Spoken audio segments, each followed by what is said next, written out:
noite, graça e paz. Aqueles que eu ainda não vi, estou vendo pela primeira vez esse ano, que Deus abençoe nesse ano, que seja um ano extremamente abençoado para todos nós. Quero convidar você a curvar sua cabeça, nós vamos estar orando e pedindo ao Senhor que nos ajude nessa jornada que se inicia hoje, e pelas próximas 3 quartas-feiras ainda adiante, nós estaremos estudando sobre teologias contemporâneas. Hoje nós estaremos especificamente trabalhando sobre a teologia liberal, e por mais que não seja uma teologia tão contemporânea assim, vocês vão ver que ela praticamente começou aí no final do século XIX e teve o seu auge no século XX. Muito do que nós iremos estudar nas próximas quartas-feiras é resultado direto da teologia liberal, as teologias revisionistas que nós temos hoje e que iremos estudar nas próximas quartas-feiras, tem como base principal a teologia liberal. Então vamos orar e logo depois nós estaremos então iniciando o nosso estudo, e que o Senhor nos ajude nesse labutar que é tão importante para nós como igreja. Senhor, nós te agradecemos pela primeira quarta-feira do ano, que o Senhor nos permite estarmos na tua igreja, na tua casa, e pedimos ao Senhor que não só hoje, mas no decorrer de todo esse ano, em que pela tua graça e misericórdia o Senhor nos convocará e nos trará, Pai Santo, à tua casa, que possamos não apenas louvá-lo, bendizê-lo, cultuá-lo, engrandecê-lo, mas também, Pai Santo, sermos edificados, instruídos, exortados, consolados, edificados através da tua palavra. Ajude-nos, Pai Santo, é o que nós pedimos e oramos em nome de Cristo Jesus. Amém. Meus queridos, nós vamos falar um pouquinho sobre a teologia liberal hoje. Digo para você que a teologia liberal é muito mais ampla do que aquilo que nós iremos falar hoje, mas iremos tentar pelo menos dar uma base para você entender o que é a teologia liberal. No meio eclesiástico, atualmente, o termo liberal, sempre que nós utilizamos em 2 sentidos. Geralmente é usado para se referir a algum teólogo ou alguma igreja que, em nome da relevância cultural, acaba abraçando, ou quem sabe, não abraçando, mas de certa forma mudando, ou até mesmo desconsiderando algumas doutrinas centrais do cristianismo, como, por exemplo, a doutrina do nascimento virginal de Cristo, a doutrina do inferno, e por aí vai. Ou também nós usamos em outro sentido. Liberal geralmente é usado também para atacar as pessoas de quem nós discordamos. Então, quando alguém geralmente levanta uma ideia teológica que não é muito bem ouvida por nós, ou muito ouvida por nós, a tendência nossa logo é pensarmos que essa pessoa é liberal. Então nós temos que entender o que significa liberal no contexto teológico, tá bom? Que também, só para deixar claro para você, é bem diferente do que diz respeito ao contexto político, ao contexto também no que diz respeito à economia. Então, o liberalismo, só para você ter uma ideia, o termo liberalismo designa um movimento histórico específico da teologia protestante que teve a sua origem na Alemanha na metade do século XIX. É fato que esse movimento ele ganha uma projeção maior no século XX, principalmente nos Estados Unidos, e ainda hoje nós sentimos o impacto da teologia liberal, que é uma teologia que ainda, vez ou outra, nos assombra. Para você ter uma noção, o objetivo desse movimento era duplo. Ele tinha o primeiro objetivo, que era reconstruir a fé cristã, e ao mesmo tempo ele tinha a ideia de certa forma, reconstruir a teologia, tudo isso à luz do conhecimento moderno. Então, o que os liberais, os teólogos liberais, quando deram início a essa teologia, o que eles pensavam com tudo isso?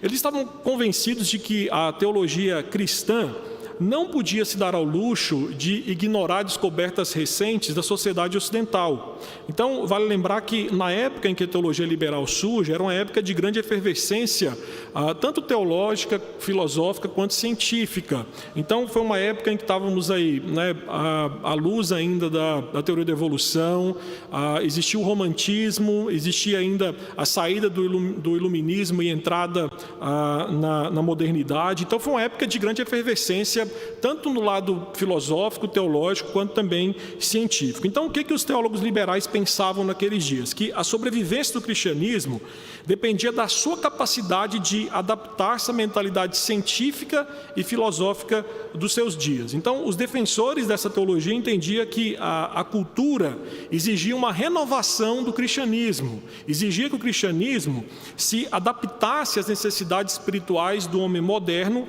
rejeitando, se necessário fosse, algumas doutrinas importantíssimas e aceitas no passado. Então, para que você possa ter uma noção maior do que era o liberalismo, ele tinha no seu cerne a ideia de servir de ponte entre a fé cristã e o conhecimento moderno. E aí, por conta disso, o programa do liberalismo exigiu muita flexibilidade em relação à teologia cristã tradicional ou à teologia cristã que nós conhecemos como ortodoxa. Então, os liberais entendiam que para que o cristianismo continuasse a ser uma opção intelectual séria no mundo moderno, era essencial que ele fosse totalmente reconstruído. E aí que está o problema, porque esta reconstrução, segundo eles, passava por uma liberdade tanto em relação à herança doutrinária que o cristianismo havia dado a eles até aquele momento, quanto à relação aos métodos de interpretação, principalmente da Bíblia.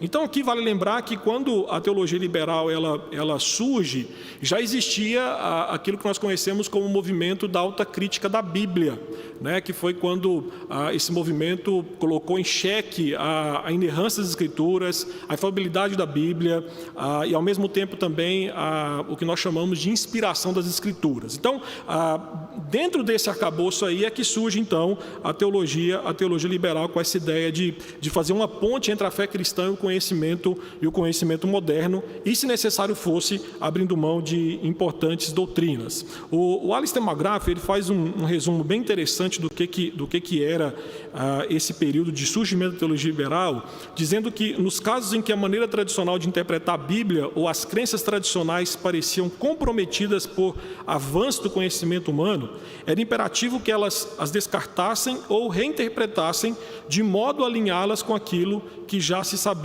acerca do mundo. Então, qual que foi o resultado desse empreendimento da teologia liberal, tendo como ideia, partindo desse pressuposto que tinha que servir de ponte entre a fé cristã e o mundo moderno? O resultado foi que várias convicções cristãs passaram a ser consideradas seriamente destoantes das normas culturais modernas. E aí eles, então, tomaram duas atitudes.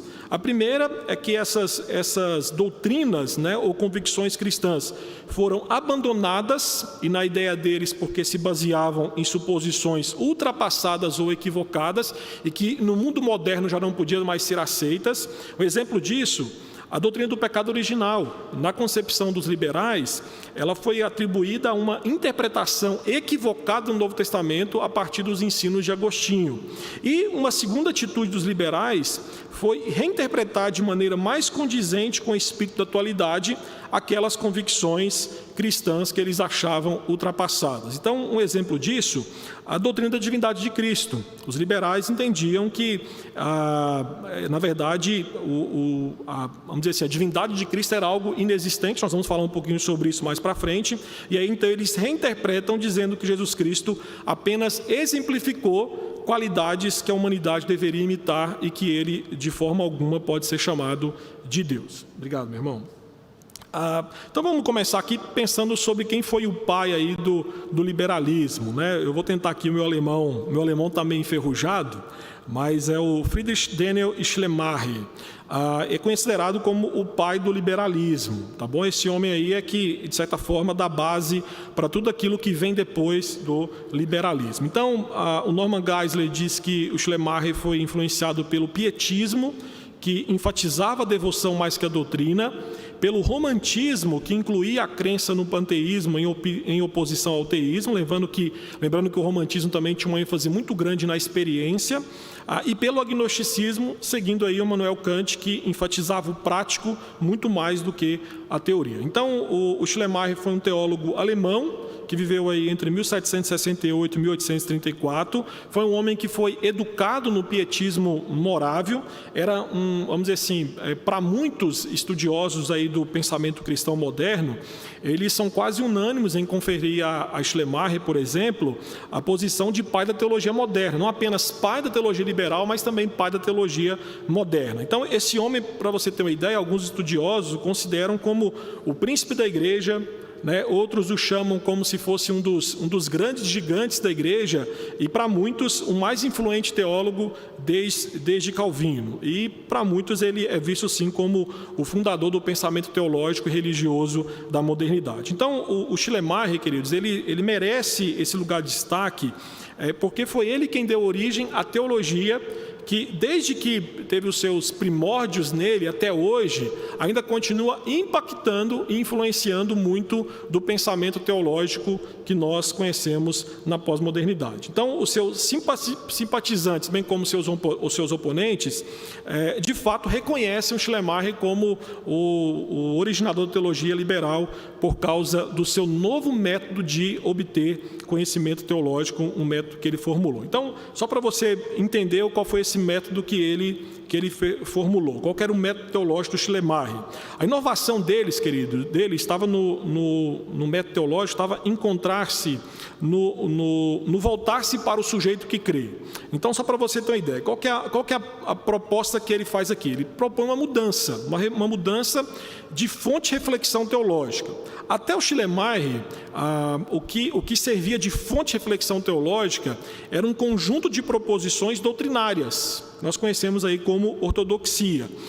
Só que, na visão do Schleiermacher, esse conjunto de proposições doutrinárias eram autoritárias, repressivas e que deveriam ser então abandonadas, porque isso impedia o pensar crítico, criativo e construtivo do que diz respeito a se fazer teologia. Então ele muda e aí ele vai dizer o seguinte, que a partir desse momento a fonte de reflexão teológica passa a ser a experiência religiosa. Então, olha só, o assunto e o critério da teologia, segundo ele, não era mais um corpo de revelação, um corpo doutrinário de revelação dadas por Deus, mas passava a ser a experiência do crente.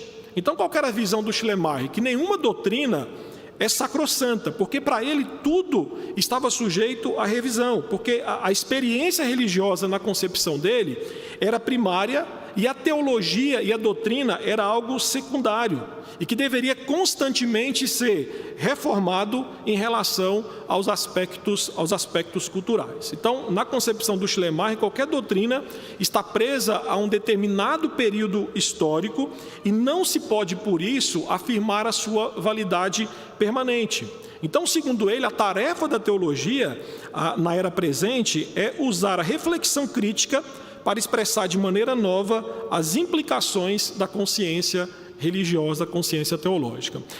E aí o que nós vamos ver como base então da sua teologia, ou da religião, segundo ele, é que a base da religião é a experiência humana e não a existência de Deus. E aí, meus queridos, dizendo para você nessa ideia de voltar-se para o sujeito que crê, ou seja, quem valida o que pode e o que não pode, não é as Escrituras, mas é o ser humano, ou o homem, ou o sujeito que crê, digo para você que muitas igrejas hoje em que nós encontramos aqui no Brasil sofrem diretamente influência disso. Por mais que não seja uma igreja vista como liberal, mas sofre uma influência muito grande nessa ideia de que o eu determina o que de fato tem que ser norma para o viver religioso ou para o viver teológico. Tá? Ainda nesse método teológico do Schleiermacher, outra coisa que ele ditava a respeito disso, nessa mudança de fonte de reflexão teológica, é que para ele as doutrinas não eram importantes. Não eram importantes por quê?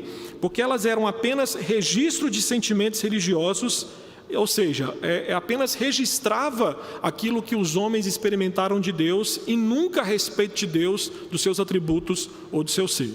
Então, a primeira proposta dele é essa mudança de método teológico de interpretar vamos dizer assim, a experiência religiosa ou até mesmo a teologia. E então ele propõe algumas inovações doutrinárias, mas eu quero me ater à mais importante de todas, porque a Bíblia, por mais que nós estamos falando aqui que ele propõe uma mudança de fonte de reflexão teológica, que sai das proposições teológicas e passa para a questão do eu, a Bíblia para Schleiermacher desempenhava, queridos, um papel importante, só que não era central na sua teologia. Ele cria que o conhecimento de Deus é mediado pela experiência corporativa da redenção, mais do que por um corpo de doutrinas. Então, a lógica do pensamento dele é que a doutrina cristã não deve ser extraída primeira e exclusivamente da Bíblia. Então, o que ele defendia? Que todas as doutrinas devem ser tiradas da autoconsciência religiosa cristã, ou seja, as doutrinas são retiradas da experiência interior do povo cristão.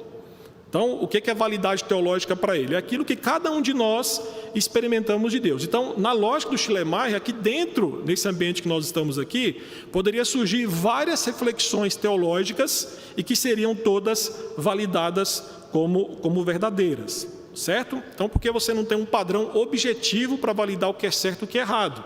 A concepção de Schleiermacher, aquilo que valida o que é certo e o que é errado é a experiência que cada um tem. Então, segundo ele, a Bíblia era especial no sentido do quê? No sentido de que apenas relatava a experiência religiosa das primeiras comunidades cristãs. Então, na concepção do Schleiermacher, queridos, a autoridade da Bíblia não era absoluta. Na verdade, na concepção dele, ela apenas servia como um modelo que nos ajuda a interpretar o significado de Jesus Cristo para circunstâncias históricas específicas. E aí, lógico, a defesa de Schleiermacher a respeito da Bíblia é que a Bíblia não era infalível e não era inscrita sob inspiração divina. Então, a autoconsciência do povo cristão e não a Bíblia em si é que deve ser o critério absoluto da verdade para a teologia. Esta aí era a ideia de Schleiermacher. E isso aí é uma grande inovação doutrinária e que a partir daqui, então, nós vamos ver que, de fato, muda-se essa fonte de reflexão teológica, saindo das proposições escritas, reveladas por Deus, e passa agora para o eu determinando todas as coisas. A partir de Schleiermacher, então, nós vamos ver que os seus seguidores, principalmente, pelo menos, posso citar dois para você, se eu não me engano, um é o Albrecht Ritschl, o outro o Adolf Harnack. São dois teólogos que dão sequência, são seguidores dele, que dão sequência àquilo que ele começou a difundir. Então, a partir disso, nós vamos ver que existia um programa da teologia liberal, certo? E nós vamos ver que, partindo de Schleiermacher, os liberais, assim, nós vamos ver que em alguns momentos eles pensam completamente diferente em algumas coisas, mas eu quero trazer para vocês aqui apenas algumas ideias que eles compartilhavam de forma coesa, e ainda hoje muitos liberais compartilham isso. A primeira é que estavam decididos a reconstruir a fé cristã à luz do conhecimento moderno, como nós já falamos. Eles entendiam que a teologia cristã precisava adaptar-se à nova mentalidade científica e filosófica sem se perder. Um segundo ponto era a ênfase na liberdade que o pensador cristão possuía como indivíduo de criticar e reconstruir crenças tradicionais. Então, aqui, queridos, o que a teologia liberal propõe como programa é uma rejeição à autoridade da tradição ou da hierarquia da igreja. O que eles entendiam é o seguinte: olha, é que a igreja, ou a tradição da igreja, ou a Bíblia, por exemplo, ela exercia um controle sobre a teologia. Então, a proposta da teologia liberal, e aí a palavra liberal vem justamente nessa ideia de liberdade, estavam decididos a romper com as crenças tradicionais quando fosse necessário. Então, eles não tinham dificuldade nenhuma em algum momento se pensar que a doutrina virginal de Cristo, a doutrina do inferno, por exemplo, era difícil de ser entendida ou engolida na mentalidade moderna. Poderia se riscar, passar por cima dela ou até mesmo adaptar-se ou criar algo novo. Tá? Nada diferente daquilo que muitos teólogos têm feito hoje na atualidade. Um terceiro ponto é a concentração na dimensão prática ou ética do cristianismo. O que eles tentavam fazer era moralizar a doutrina do cristianismo, né, ou aquilo que eles enxergavam ainda como dogma, centrando todo o discurso teológico em torno do conceito de reino de Deus. Tem um livro, queridos, que ele acaba sendo influenciado pela teologia liberal, depois vem a teologia do evangelho social, que acaba sendo um filho, vamos dizer assim, um filho primogênito, podemos dizer assim, da teologia liberal, que ele fez muito sucesso no passado, que mostra justamente essa ideia de moralização de todo o discurso teológico. Aquele livro, Em Seus Passos que Faria Jesus, se eu não me engano, do Charles Sheldon, é um clássico da literatura, né, que muita gente leu, e é um livro que ele se baseia puramente o quê? Na ideia prática e ética do cristianismo, né? Então é um livro que até se fizeram um filme já dele, né? Mas é totalmente baseado nessa ideia, a dimensão prática ou ética do cristianismo. Um quarto ponto que faz parte do programa de teologia liberal era basear a teologia em uma outra fundação que não fosse a autoridade absoluta da Bíblia. Então, como já foi dito, eles acreditavam que o dogma tradicional da inspiração sobrenatural da Bíblia havia sido demolido pela pesquisa histórico-crítica da Bíblia. Vale lembrar também que existia uma rejeição, vamos falar um pouquinho sobre isso também, sobre qualquer ideia de milagre, né? Então a teologia liberal, ela abraçava aquilo que é natural e excluía aquilo que era totalmente sobrenatural. Por isso que eles não aceitam a divindade de Cristo, o nascimento virginal de Cristo, a encarnação de Cristo, as duas naturezas do Redentor, a inspiração das Escrituras, nada disso.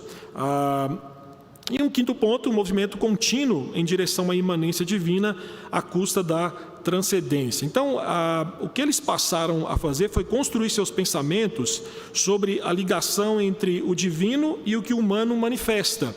E aí eles vão tirar aquilo que, vamos dizer assim, a distância que existia entre criatura e criador, que é a transcendência, ou seja, Deus está acima de todos e de tudo, ela é diminuída. Tá? E aí nós vamos ver que há uma ênfase muito grande na imanência, ou seja, o relacionamento de Deus com a sua criatura. Só que eles fazem isso dizendo o seguinte, que a ligação entre o divino e o humano, ela se dá muito mais pelas capacidades racionais, intuitivas e morais do homem do que da parte de Deus. Então, assim, o que nós vamos ver é que a mudança aqui é que a prática da ortodoxia, né, da teologia ortodoxa, tinha a ideia de que tudo vinha do alto, ou seja, a reflexão acerca das verdades reveladas de forma sobrenatural por Deus. Então, nós vamos ver que a teologia liberal, o que eles fazem é uma teologia vindo de baixo. É centrado na experiência do homem e sobre os seus pensamentos racionais acerca de Deus. Então, nós vamos ver que é um movimento contínuo aí que defende muito mais a imanência divina, justamente diminuir a distância que existia entre Deus e as criaturas. E aí, então, houve algumas revisões doutrinárias. Eu me baseei nesses pontos aqui, no livro do Gresham Machen, que é o melhor livro que você vai encontrar sobre liberalismo e cristianismo, esse é o nome do livro. E então eu peguei os pontos dele aqui, apenas os pontos que ele destaca, que fazem parte dessa revisão doutrinária da teologia liberal, e acrescentei algumas coisas de outras literaturas que eu achei importante. A primeira coisa que ele fala é sobre a doutrina. Meus queridos, o liberalismo defende que as crenças são meras expressões mutáveis da experiência cristã unitária. E aí, como eu falei para vocês, na concepção deles, todas as crenças são válidas. Aí você fala assim, pastor, mas e quando as crenças são conflitantes? Mesmo quando as crenças são conflitantes, não existe problema. Porque na concepção do liberalismo, você pode rejeitar uma doutrina específica para o benefício de outra, ou até mesmo aceitar doutrinas não cristãs. Vou dar um exemplo para você. O liberalismo defende a paternidade universal de Deus e também defende a irmandade universal dos homens. Aquela ideia de que, olha, todos nós somos filhos de Deus. Está errado. Biblicamente, nem todo mundo é filho de Deus. Todos somos criaturas de Deus. Agora, a filiação de Deus se dá a partir da obra de Cristo Jesus. Ao mesmo tempo, a questão de irmandade universal dos homens. A irmandade universal dos homens, ela é inexistente no que diz respeito à forma que nós nos relacionamos como irmãos na fé. O que nos une como irmãos é justamente o vínculo da fé em Jesus Cristo. Então, na concepção do liberal, não tem problema em existir ideias conflitantes, porque elas podem se adaptar, até porque todas são válidas e aceitáveis. Então, o liberalismo defende uma religião não doutrinária, uma religião doutrinária fundamentada em verdades gerais, né? Ou não tem doutrina, ou qualquer doutrina é válida, e aí nós começamos a pensar aí na grande bagunça que existe. E aí tem uma forma que eles usam para falar sobre doutrina, provavelmente você já ouviu, é que geralmente os liberais eles bradam, né? O cristianismo é um estilo de vida e não uma doutrina. Então, nós seguimos a Cristo, mas rejeitamos a sua doutrina. O que os liberais defendem é que é possível você ter um relacionamento com Cristo sem teologia, sem doutrina, sem normas. Essa é a grande concepção deles, tá? Então, a ideia deles é que o cristianismo não é um dogma a ser crido, mas um modo de viver e conviver, um caminho de vida, ou seja, a experiência, a imitação do exemplo de Cristo são suficientes para ser um cristão. Só que, biblicamente falando, partindo da cosmovisão cristã, o conceito cristão de credo, queridos, é completamente diferente. Porque uma crença, meus irmãos, não é meramente uma expressão de uma experiência cristã, mas é o estabelecimento de fatos nos quais a experiência se baseia. Então, logo, ser cristão não é somente um estilo de vida, mas é ter uma vida fundamentada em uma mensagem, fundamentada em uma doutrina. Então, o cristianismo é que nós vamos pensar aqui aquilo que é ensinado no Novo Testamento. Por que no Novo Testamento? Porque o liberal dá grande ênfase no Novo Testamento, e meio que esquece o Antigo Testamento e foca bastante no Novo Testamento. Então, o cristianismo ensinado no Novo Testamento não é baseado em sentimentos, nem em deveres, mas sim em relatos de fatos. Em outras palavras, o cristianismo ensinado no Novo Testamento é baseado em doutrina.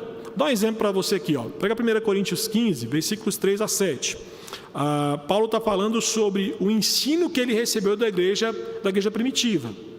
E aí ele vai dizer, olha, o que eu recebi é que Cristo morreu pelos nossos pecados, segundo as Escrituras, e foi sepultado e ressuscitou ao terceiro dia, segundo as Escrituras. Então, olha só, desde o início, o evangelho cristão, como implica o nome evangelho ou boas novas, consiste em algo que de fato aconteceu. Então, desde o início, queridos, o significado do que aconteceu foi estabelecido. E quando isso foi estabelecido, surgiu a doutrina cristã. Então, para você ter uma noção, quando falamos assim, Cristo morreu, uma referência histórica.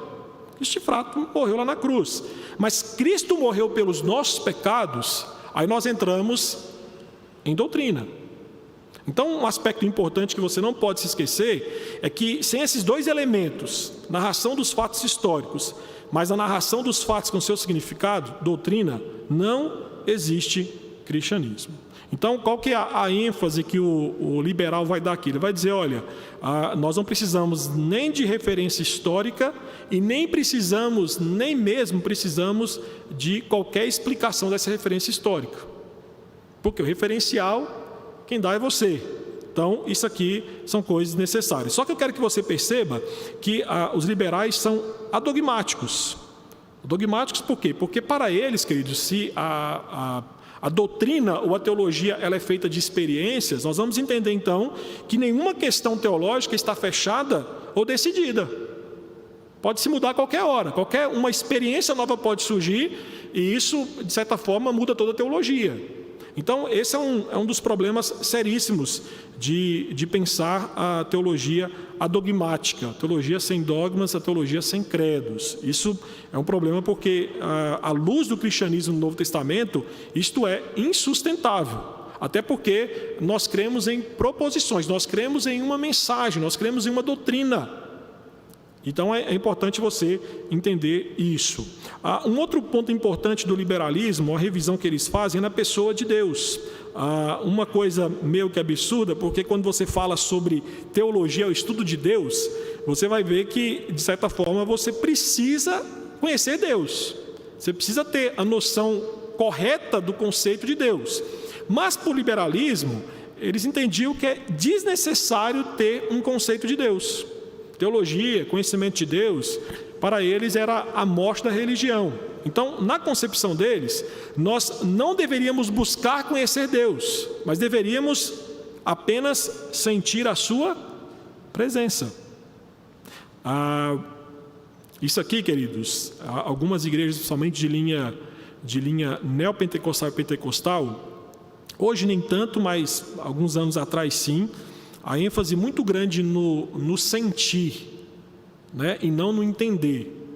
Então, os cultos, né, geralmente, em muitas igrejas, principalmente de linha neopentecostal, ainda segue essa tendência, programar ações culticas para que quem está sentado sinta, mas não entenda. Então, alguns ambientes de culto são formados, ou são, vamos dizer assim, são montados justamente para se vender experiência, para que você possa sentir Deus, para que você possa sentir o mover de Deus, mas muitas vezes seu intelecto a respeito do ser de Deus, dos atributos de Deus, da obra redentora de Cristo, são completamente descartados. O Albrecht Ritchell, como eu citei para vocês, que é um dos seguidores aqui do Schleiermacher, né, um dos homens que continuam a obra de teologia liberal, por exemplo, ele não via nenhum papel positivo para os atributos metafísicos de Deus. Falar sobre, para ele, onipotência, onipresença, onisciência de Deus, era desnecessário. Então, ele dispensava, queridos, esses atributos, considerando que isso fazia parte da esfera teórica e não da esfera religiosa, não da esfera prática. Então, assim, se é teoria, a gente não precisa disso. A gente precisa sentir. Então, o que adianta eu falar da onipresença do Senhor, se ao falar sobre a onipresença do Senhor, eu não sinto? Então, assim, partindo da ideia de que Deus é amor, né, o Albrecht Ritchell entendia que a fé, portanto, conhece o Deus proclamado por Jesus como sendo amor. A partir disso, isso aqui é o Stanley Grenz fazendo uma avaliação do que o Ritchell pensava, ele não tem nenhum interesse em qualquer ser de Deus. Tá? Então, ou seja, você pensar nos atributos do Senhor, em quem é Deus, isso demanda muito tempo e nós não queremos isso, nós queremos apenas sentir esse poder do Senhor. Então, o que nós vamos ver aqui, quando o liberal fala a respeito da pessoa de Deus, queridos, ele de certa forma, mesmo não negando a transcendência de Deus, que em alguns momentos você vai ver que alguns liberais entendem que Deus continua acima da sua criatura, mas nós vamos ver que eles estão muito mais interessados na imanência de Deus do que na sua transcendência. Então, a ênfase da doutrina de Deus do liberalismo estava na imanência dentro da história e não na transcendência dele sobre ela. Ou seja, Deus estava envolvido com a história, mas Deus não estava acima da história ou até mesmo cuidando e dirigindo toda a história. Então, o que nós vamos ver no que diz respeito à pessoa de Deus e o ser humano é que a distância tão aguda que existia entre Deus e o mundo é totalmente destruída. E o que é pior, queridos, no liberalismo, nós vamos ver que o nome de Deus é aplicado ao processo natural de todas as coisas. Então, para você ter uma ideia, para o liberal, Deus é uma unidade que permeia o mundo. Então, assim, nas grandes e pequenas coisas da vida, neste processo natural no qual nós fazemos parte, nós aplicamos aí o temível nome de Deus. E aí, dessa forma, nós vamos ver que Deus não é uma pessoa distinta de nós. Pelo contrário, nossa vida é uma parte da vida dele. Isso aqui, meus queridos, cheira a panteísmo, aquela ideia de que tudo é Deus e Deus é tudo. E aí, por mais que a teologia liberal não seja panteísta, ela possui traços do panteísmo. Por quê? Porque ela tenta desfazer a separação existente entre Deus e o mundo e entre Deus e o homem. E aí, assim, seguindo essa lógica aqui, né, de que Deus é a unidade que permeia o mundo, mesmo o pecado do homem, ele pode ser considerado como parte da vida de Deus. Então, pela lógica dele, se nossa vida é uma parte da vida de Deus, até mesmo o nosso pecado, pegando essa lógica aqui do liberalismo, de certa forma faz parte da vida divina. Então, é um pensamento meio insano no que diz respeito à pessoa de Deus revelada nas Escrituras. A questão do homem, como é que o liberal enxerga ou enxergava o homem? Meus queridos, não somente as limitações da humanidade como criatura são negadas, porque há uma grande ênfase na humanidade, vamos dizer assim, há uma grande esperança na bondade do homem. Nós vamos ver também que o liberalismo, ele defende a perda da consciência do pecado. Então, para o liberal, o pecado não é herdado nem é um ato intencionalmente errado, nem uma disposição inerente para o mal. Para o liberal, o pecado ou o mal é apenas visto como imperfeição, ignorância, desajustamento e imaturidade, e não como uma herança da desobediência a Deus pelo primeiro casal lá no Éden. Então, o liberalismo, ele entende que a humanidade é boa. A salvação, por exemplo, pode ser alcançada através da persuasão, pode ser alcançada através de uma boa educação. Então, o liberalismo, ele é extremamente otimista quanto ao futuro da humanidade. Na cabeça do liberal, e em alguns momentos nós vamos ver que eles defendem a questão do universalismo, que todos serão salvos, né? Eles entendem que, vamos dizer assim, de certa forma, a humanidade ela tem a bondade inata em si, a ponto de caminhar para vamos dizer assim, para um estado ético de perfeição humana. Então, a ideia deles é que a sociedade avança para a realização do reino de Deus. E na concepção deles, reino de Deus tem a ver com o estado ético de perfeição humana, que pode ser alcançada sem qualquer intervenção ou sem qualquer ajuda divina. Tá? Então, essa é uma concepção que o liberal tem. Nós vamos ver que, com o passar do tempo, nós vamos falar um pouco sobre isso na teologia progressista semana que vem, que nós vamos ver que a questão do pecado, ela acaba tendo uma conotação de cunho social, muito mais de cunho social do que de cunho espiritual. Tá? Então, semana que vem nós vamos falar um pouquinho mais sobre isso na teologia progressista, e aí parte e muito daquilo que os liberais dependiam sobre a perda da consciência do pecado no que diz respeito ao homem. Entramos então na Bíblia, né? A Bíblia é um ponto importante a se falar. Os liberais, se você perguntar para um liberal se ele despreza a Bíblia, vai falar para você que ele não despreza, tá? Ele também não considera a Bíblia algo sem valor. Por que ele não considera sem valor? Porque para o liberal, queridos, ele tem que procurar dentro da Bíblia o que ele chama de evangelho, ou em alguns momentos o querigma, né? A mensagem. Então, eles vão dizer o seguinte, que eles precisam procurar dentro da Bíblia o cerne e referencial eterno da verdade. Então, o que eles, se eu não me engano, quem usa essa ilustração, eu acho que é o Stanley Grenz, no seu livro, ele diz que a grande parte da Bíblia é vista como a palha do milho. Tá? Então, o liberal vai dizer o seguinte, olha, quando você pega a Bíblia, é como se você pegasse um milho, né? E aí tem a palha por fora. Só que o que ele esconde dentro de si são grãos preciosos. Então, você precisa tirar a palha para você, de fato, ter acesso ao milho. E aí, na concepção do liberal, você precisa tirar a palha da Bíblia para que você possa encontrar os grãos preciosos da verdade imutável. Então, qual que é a tarefa da teologia segundo o liberal? É identificar o grão, identificar a essência do cristianismo e separar claramente toda a palha de ideias culturais e expressões que envolviam a Bíblia. E aí, para muitos liberais, queridos, o que essa palha incluía? Incluía os milagres, incluía os seres sobrenaturais, né? Por exemplo, Schleiermacher defendia que o diabo é apenas uma projeção do mal, uma projeção que nós fazemos do mal, que ele não existe. Ele não existia, né? Acontecimentos apocalípticos, a segunda volta de Cristo, por exemplo, né? É visto como palha, algo que tem que ser descartado. Então, nós vamos ver que futuramente, depois do advento da teologia liberal, o Rudolf Bultmann, ele defendia a desmitologização da Bíblia. Ele dizia o seguinte, olha, a Bíblia está cheia de mitos. Nós precisamos, então, tirar esses mitos para chegarmos aí no cerne do querigma, no cerne da mensagem do Evangelho. Então, a teologia liberal, ela acaba dando o pontapé, como eu falei, para várias teologias revisionistas que aconteceram aí adiante do século XIX, quando a teologia liberal surge. Então, os liberais com isso, queridos, o que eles negam é a inerrância e a inspiração bíblica com base na assertiva de que a Bíblia é obra de autores limitados pelo seu tempo. O presbítero José Roberto Constanza, ele é professor no Seminário Teológico Presbiteriano no Rio de Janeiro, escreveu um artigo muito bom na Fides Reformada, que chama As Raízes Históricas do Liberalismo Teológico.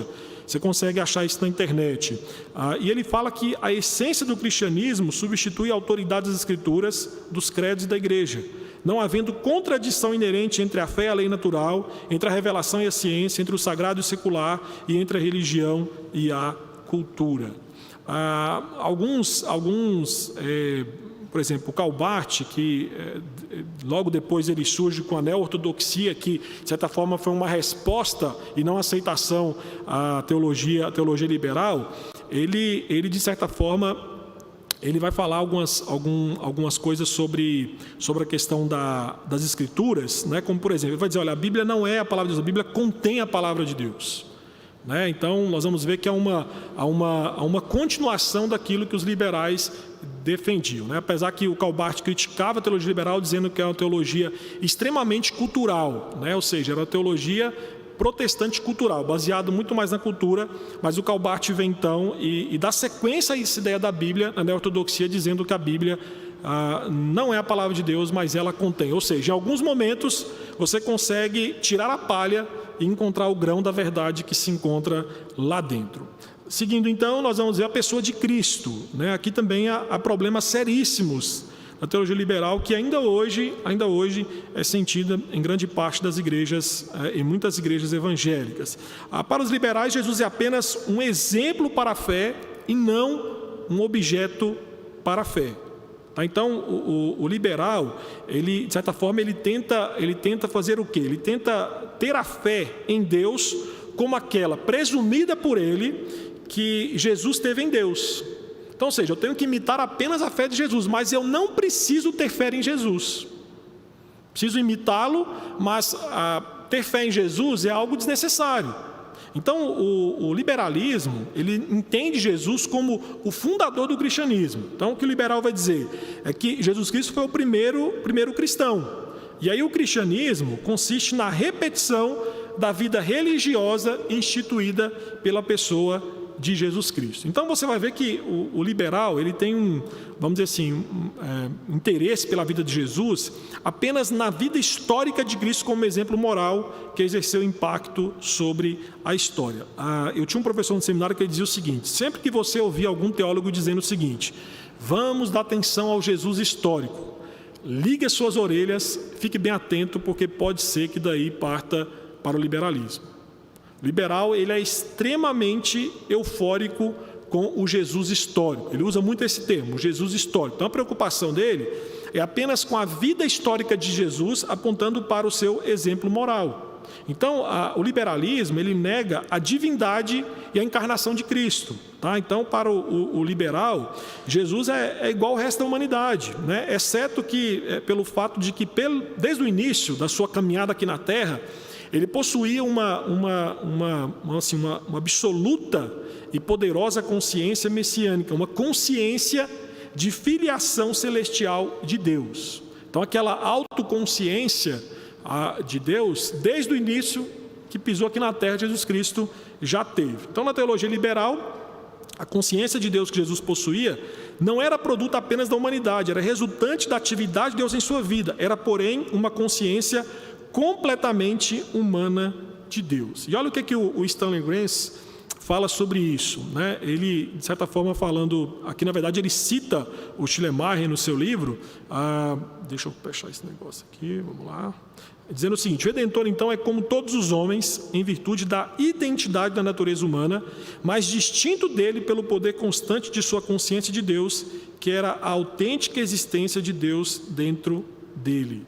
Então, o que Schleiermacher e os teólogos liberais defendiam é que era essa consciência ideal de Deus que Jesus possuía é suficiente para expressar o porquê que os cristãos chamam Jesus de divino. Então, na lógica do liberalismo, a obra redentora de Cristo é simplesmente a comunicação dessa consciência de Deus aos outros homens. Então, a obra redentora de Cristo é levar os outros para dentro, queridos, para dentro dessa consciência de Deus. Tá? Então, na concepção deles, nós perdemos essa consciência de Deus, e a obra de Cristo então consiste em nos trazer de novo a ter essa consciência. Então, os cristãos, na visão do liberal, quando eles confessam que Jesus é Deus, é porque o nosso julgamento de valor, queridos, está fundado no impacto que Jesus teve na nossa vida. Então, na ideia deles, Jesus Cristo só se torna Deus para nós por conta do impacto que o seu exemplo moral teve sobre nossa vida, a ponto de nos levar a ter uma consciência muito mais profunda de Deus do que tínhamos antes de ter acesso a Jesus Cristo. Então, de forma bem resumida, de acordo com a teologia liberal, Jesus difere dos outros homens, queridos, somente em nível e não em tipo. Porque na concepção do liberal, Jesus Cristo pode ser divino, até porque, de certa forma, todos nós também podemos ser divinos. Então, a ideia do liberal é que Cristo, ele é apenas, vamos dizer assim, diferente no nível de autoconsciência de Deus que tem de nós, mas não do tipo. A salvação. E aí, como é que o liberal defende salvação? Ele crê em salvação? Ele crê em salvação. E a salvação, de acordo com eles, é a impressão deixada por Jesus. Então, eles não acreditam, por exemplo, na ressurreição de Cristo.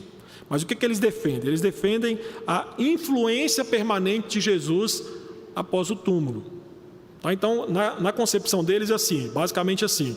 Eles não estão preocupados com o que acontece com Jesus os 3 dias que ele fica no túmulo. Eles estão preocupados com o que os discípulos falaram de Cristo após o túmulo. A influência que isso teve neles. E aí, eles vão dizer assim, que ao rejeitar o milagre da ressurreição de Cristo, por exemplo, eles vão dizer que Jesus Cristo, né, é o exemplo mais elevado da humanidade, e ele foi um exemplo tão grande, que ele causou um impacto tão grande nos primeiros discípulos, que quando ele morreu, os discípulos ficaram tão impactados com a vida dele, que saíram pelo mundo, tendo alucinações de que viram Jesus Cristo em alguns lugares. Então, olha só, na concepção deles, a ressurreição, na verdade, de Cristo, que é descrita lá no Novo Testamento, por várias vezes e por várias testemunhas, para eles é apenas uma alucinação que os discípulos tiveram por conta do impacto produzido pela vida de Cristo na vida deles.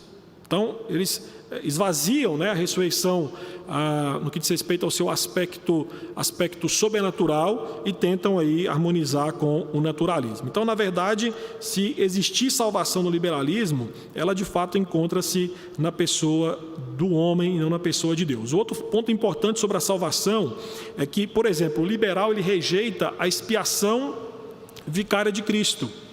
Eles não aceitam de forma nenhuma dizer que Cristo morreu em lugar do pecador para apresentá-lo indesculpável diante do trono de um Deus santo. Então eles entendem o sacrifício de Cristo apenas como um exemplo de autossacrifício que deve ser imitado por nós. Né? E aí, lógico, a concepção liberal defende o inclusivismo, ou seja, além do evangelho, outras formas de salvação existem. Então, um exemplo claro disso, você, por exemplo, de acordo com o liberal, você pode encontrar salvação no budismo, você pode encontrar salvação no hinduísmo, no islamismo e por aí vai. Então, a outra ideia deles é a questão do universalismo, ou seja, no final, todos serão salvos. Né? Tem um livro do Rob Bell que há uns 5, 6 anos atrás foi lançado aqui no Brasil, O Amor Vence, que ele defende justamente essa ideia do universalismo. Né? Tem um pastor batista brasileiro, o Ed Henriquevitz, que defende essas duas ideias aqui, o inclusivismo e defende também o universalismo. Tá?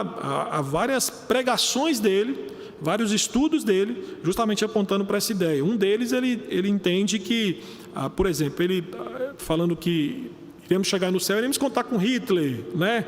E ele cita alguns ditadores aí que passaram pelo mundo e que morreram. De fato, nós não temos como dizer se alguém foi salvo ou não. A salvação é pela graça. Mas a Bíblia nos fala também que pelos frutos você conhece a árvore. Então, eu prefiro não dizer que Hitler foi salvo do que ele foi salvo. Né? Não sei, pode ser que ele se arrependeu no último momento, não estava lá com ele. Né? Mas, pelos frutos que a árvore produz, dificilmente você vai dizer que aquele homem ele foi salvo. Né? Então, na concepção do liberal, independente de quem quer que seja, o que quer que faça, né? Independente de Cristo, independente se creu em Cristo ou não, no final todos serão salvos. Né? No final todos serão salvos. E aí a negação da doutrina do inferno. Né? Como não existe doutrina do inferno, alguma resposta tem que ser dada a isso. Então, o que se adapta a isso? Justamente a ideia de que no final todos serão salvos. Então, querido, de certa forma, o liberalismo ele faz o cristianismo uma religião meramente desse mundo. né? Porque o que o liberalismo faz exclui o fator atemporal do cristianismo, né? Exclui o fator sobrenatural do cristianismo, e aí então é focado simplesmente nesse mundo, e entende-se então que esse mundo vai ser transformado pela atuação ética inspirada pelo amor, tendo como exemplo a vida de Cristo. E aí a igreja, né?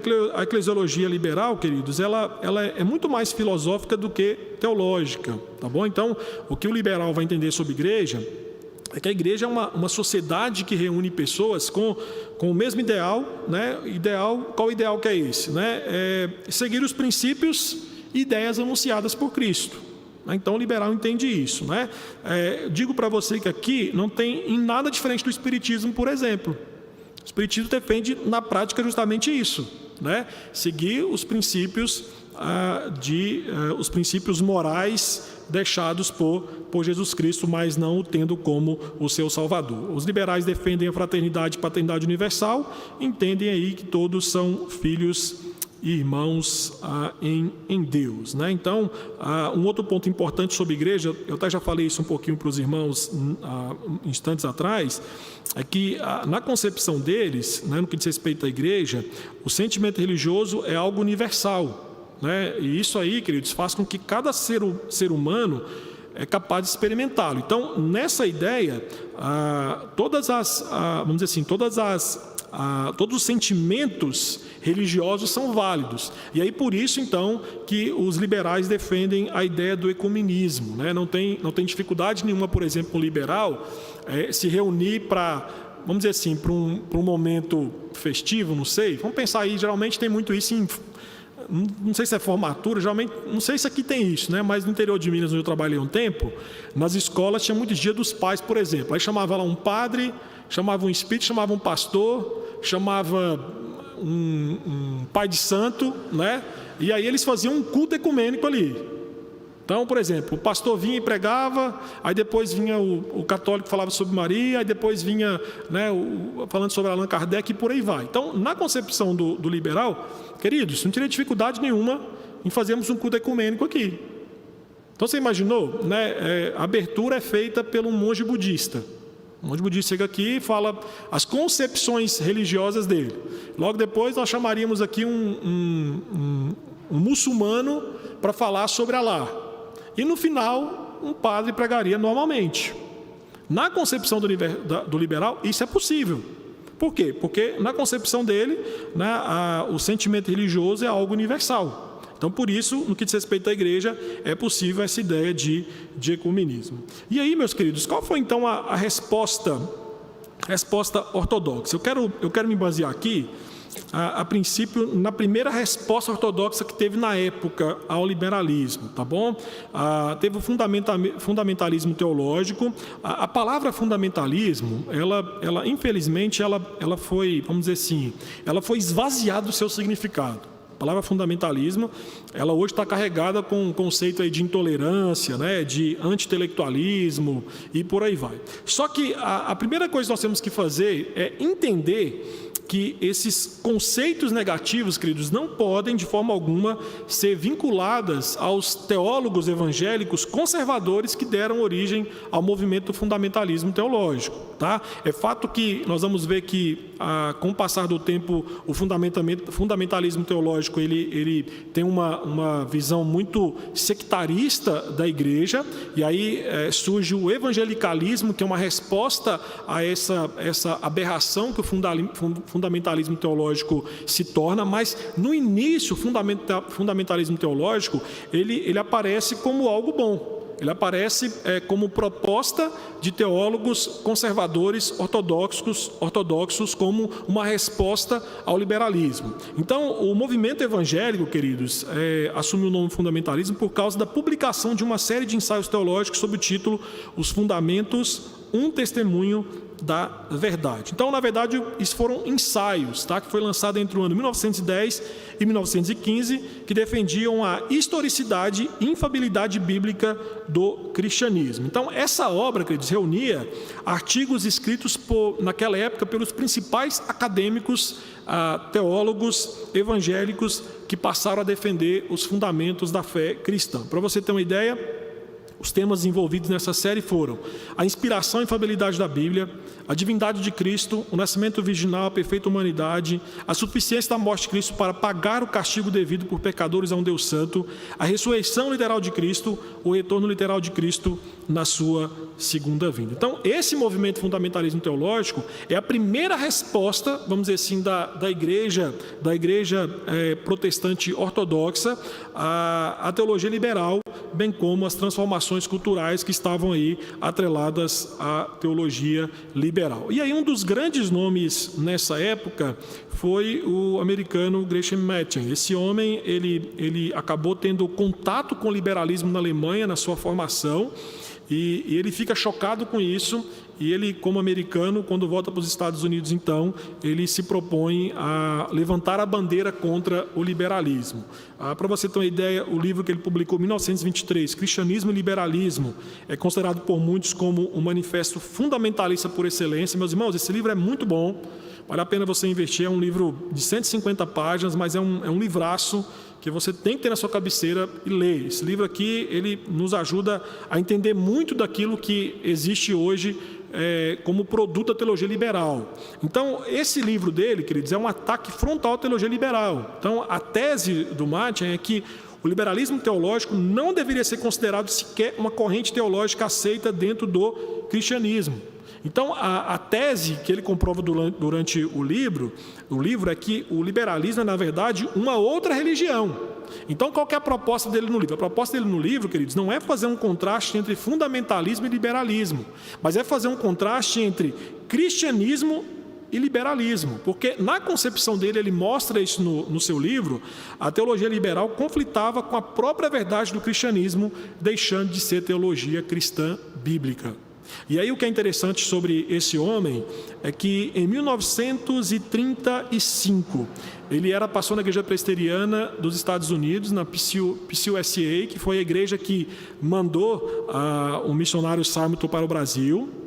Essa igreja estava infestada de liberais, ele se levanta contra o liberalismo. Em 1935 ele é julgado por um concílio dessa igreja, sem qualquer possibilidade de defesa, e ele então, ele não é apenas colocado numa licença, mas ele é excluído da sua função pastoral. Um grupo de dissidentes não concorda com ele, não concorda com essa ação, resolvem abraçar a causa do Gresham Machen, e eles, em 1936, então, eles formam o Seminário Presbiteriano de Westminster. Naquela época, o seminário que existia era o de Princeton, que estava tomado pelos liberais, e então, em 1936, eles abrem o Seminário de Westminster, que ainda hoje é uma referência de teologia ortodoxa dos Estados Unidos, e fundam a PCA, que é a Igreja a Presbiteriana Church da América.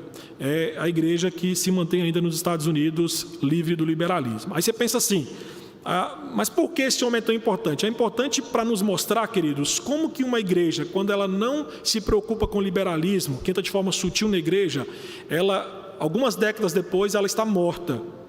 A PCUSA, que foi a igreja que nos mandou Simonton, hoje é uma das maiores aberrações teológicas que existe no mundo. Se eu não me engano, a igreja hoje conta no seu Supremo Concílio, se eu não me engano, o presidente é uma transexual. É uma igreja que foi uma das primeiras a abraçar nos Estados Unidos a ideia do casamento homossexual. Então, perceba como que esse homem, em 1935, que foi 1923 foi quando ele lança o livro, mas entenda que dessa época em diante ele foi alvo de ataques. Entenda como a preocupação desse homem naqueles dias, queridos, não deve ser menos do que nossa. E é interessante porque nesse livro ele fala sobre isso. Ele fala, olha, se em algum momento você entender que existe liberalismo na sua igreja, você vai ter duas opções. Ou você vai se levantar e lutar contra isso, ou vai ser tão insustentável que você vai ter que sair e ir para uma outra igreja. Aconteceu com ele. Então, eu coloquei o exemplo dele aqui apenas para vocês verem, queridos, que de fato nós temos que nos preocupar com o liberalismo. Então não pense assim, para que estudar teologias contemporâneas? Meus irmãos, o próprio nome já diz, contemporâneas. E aí, não tão contemporânea assim, mas olha o impacto que essa teologia ainda tem nos dias de hoje.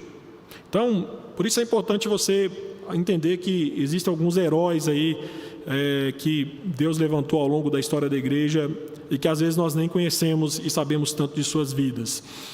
E eu quero então pensar com vocês algumas aplicações aqui, e aí eu termino o estudo nessa noite, queridos. A primeira, meus irmãos, é que nós temos que rejeitar a teologia liberal como teologia cristã. Nós entendemos que a base para a teologia cristã é a Bíblia. A Bíblia, meus irmãos, é a chave na fundamentação da fé cristã, e o liberalismo ele rompe com essa base.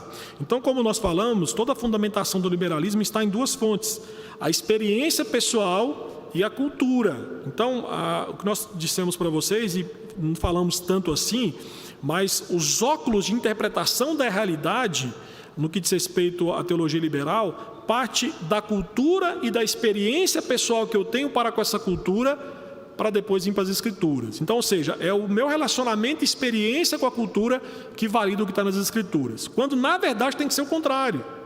Na verdade, é a lente das Escrituras que vai validar a nossa experiência e a nossa relação com a cultura. Ela tem que dirigir a nossa relação com a cultura e não a cultura dirigir a forma que nós lidamos com as Escrituras. Então, a Bíblia, nós entendemos que ela relata a revelação especial de Deus ao homem e que não pode ser encontrada em nenhum outro lugar. Meus queridos, você não vai encontrar em nenhuma outra parte do cosmos sobre a sua vida pecadora, sobre a redenção que há em Cristo Jesus, se não revelado nas Escrituras. Então, as Escrituras, o que ela faz é justamente colocar o cristianismo como uma religião de eventos históricos, não apenas de ideias. Então, queridos, apelar para o aspecto da experiência cristã como satisfatório para ser cristão, de acordo com as Escrituras, não vale, porque a experiência cristã ela só tem validade se confirmada pela crença nos eventos escriturísticos como realmente fatuais. Então é por isso que o Gresham Machen, no seu livro, ele afirma que a experiência cristã é corretamente usada quando afirma a evidência documentária, mas ela jamais funcionará como substituto para evidência. E aí, se a Bíblia não for, queridos, aceita como um relato de fatos verdadeiros da revelação de Deus, cuja plena inspiração e inerrância é essencial para a fundamentação da fé genuína, a religião será outra, mas não a religião cristã. A religião cristã, ela tem como base, fundamento, as Escrituras sagradas revelado. Se você tira isso dela, você tirou tudo o que diz respeito à teologia cristã. Então, no que diz respeito à teologia liberal, nós não temos como dizer que é uma teologia cristã, porque ela não é. Ela pode ser tudo menos cristã. Então, entenda isso. Você pode dizer assim: pastor, eu posso chamar um liberal de irmão? Pois bem, eles também rejeitam, o ensino sobre a pessoa de Cristo. O que nos torna irmão na fé, porque nós cremos no Cristo bíblico.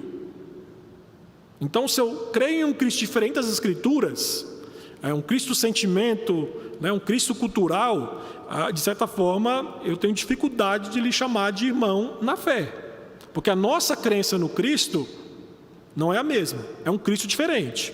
Então, por exemplo, a maior parte dos liberais, eles tratam a pessoa de Cristo aquém da cristologia existente no próprio Novo Testamento.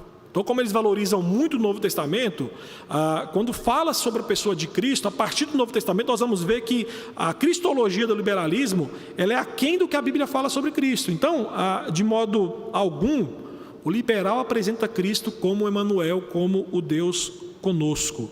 Meus irmãos, o liberal, ele considera Jesus um exemplo e um guia. O cristianismo bíblico o considera um salvador. O liberalismo faz de Cristo um exemplo de fé. O cristianismo, o objeto da fé. Não é apenas um exemplo, nós cremos nele, nós não apenas seguimos, nós cremos, E para segui-lo nós temos que crer primeiro. Não é isso que Cristo falou? Para você segui-lo, você tem que primeiro crer nele. Então, antes de seguir a Cristo, nós temos que confessá-lo como Senhor e Salvador da nossa vida. Então, o seguir a Cristo, ele entende-se que antecede de uma confissão de Cristo como Senhor e Salvador da sua vida. O liberalismo considera Jesus como o exemplo mais justo da humanidade. O cristianismo considera como uma pessoa sobrenatural, uma pessoa divina. Então, para o liberal, Jesus Cristo não é o Salvador e Redentor da humanidade, divinamente enviado por Deus. Como nós falamos, ele difere de nós apenas no nível e não no tipo. Apenas no nível e não no tipo. E por último, queridos, rejeitar aí as adaptações, atualizações e mudanças bíblicas para dialogar com a cultura.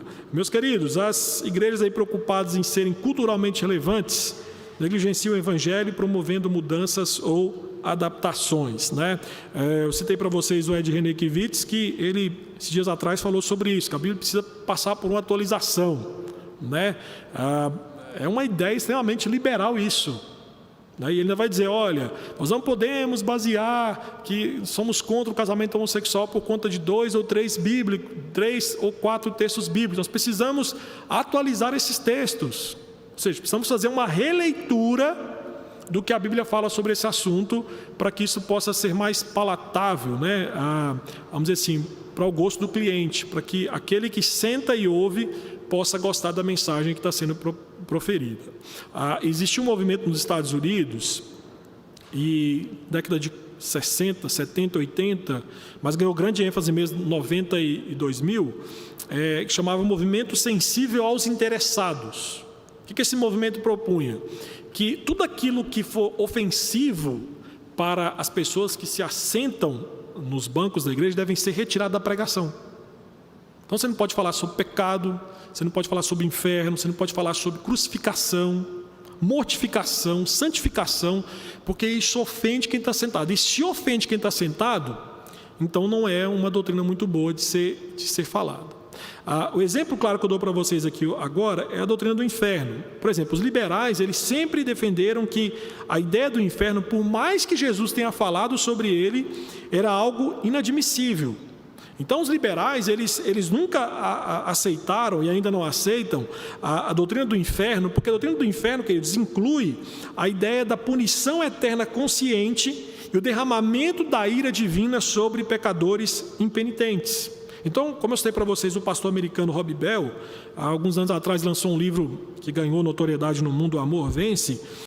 Olha o que ele fala nesse livro. Ele diz que a doutrina do inferno é prejudicial e atrapalha a mensagem de amor, de paz, perdão e alegria de Jesus. Então, no livro dele, ele vai dizer o seguinte, que a doutrina da punição eterna dos pecadores que não se arrependem está impedindo pessoas de virem a Cristo. Então ele fala, se nós falarmos sobre isso, as pessoas não vão querer vir chegar a Cristo. E aí, queridos, ele, além disso, que ele advoga, né, era uma forma universal de salvação, em que existe aí a crença também no inclusivismo, né, a crença de que Cristo está salvando a humanidade por outros meios além do Evangelho, e na concepção do Rob Bell, nem mesmo a fé em Cristo é necessária para a salvação. No final, todos serão salvos. O que a Bíblia fala é que o Evangelho é exclusivista. O Evangelho é exclusivista, quer dizer, o Evangelho vai nos mostrar que a salvação não é meramente por meio de Cristo, mas é somente por meio de Cristo. Então a salvação é apenas para pecadores que se achegam a Cristo em fé e arrependimento dos seus pecados. Essa é a concepção bíblica a respeito de salvação. E para finalizar aqui, eu quero apenas pegar uma frase do Richard Niebuhr, no seu livro Cristo e a Cultura, que de certa forma ele resumiu bem a teologia liberal. Ele diz que a teologia liberal mostra um Deus sem ira, trouxe homens sem pecado a um reino sem julgamento por meio das ministrações de um Cristo sem uma cruz. Então o Niebuhr, ele resume o que é a teologia liberal, mostrando o quão distante essa teologia se encontra da fé revelada nas Escrituras. Tá certo, meus queridos? Alguma dúvida, alguma pergunta? Diga.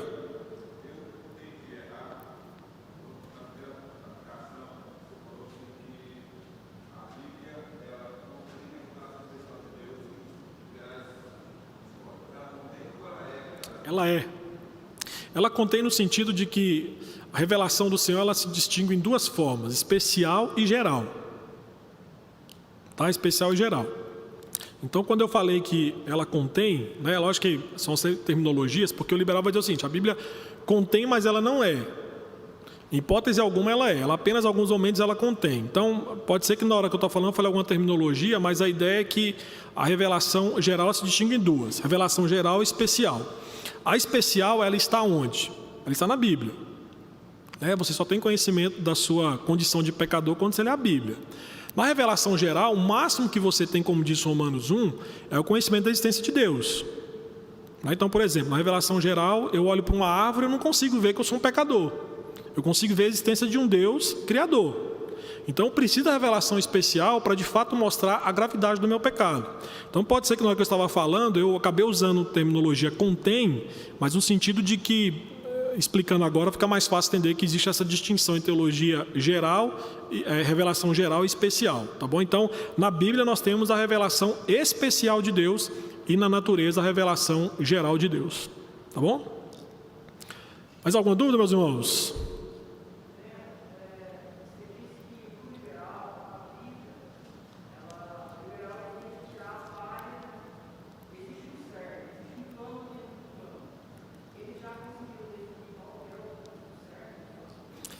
Não, então, aí que entra o problema, porque assim, como o critério é subjetivo, então, por exemplo, acaba que dá muita base para o pragmatismo. Aquela ideia, e aí entra no conceito de que todas as reflexões pessoais, experiências pessoais são válidas. Então, por exemplo, pode ser que você lendo João, você encontra o querigma ali, você encontra o grão ali. Mas pode ser que eu lendo a mesma passagem eu não encontre. Então, essa é a dificuldade, porque você não tem um critério objetivo, é subjetivo. Então, pode ser que em alguns momentos, você lendo, você vai encontrar o cerne, mas pode ser que em outras passagens você vai ler e você não vai encontrar nada. Então, é um critério muito subjetivo. Então, e outra coisa que eu falei durante o estudo, que na concepção deles, a doutrina ela não é uma coisa fechada. Ela é sempre mutável, por quê? Porque ela é dependente das experiências que cada um tem. Então, a reflexão teológica, ela sai justamente das experiências individuais que nós temos. E aí, é um critério subjetivo. Cada um tem a sua e todas elas são válidas. Mais alguém, meus irmãos? Não temos? Vamos orar, vamos para casa. Se alguém quiser o estudo, eu mando para você, tá bom? O PowerPoint, só me mandar um e-mail. Pastor, me manda o estudo que eu respondo para você. Vamos orar?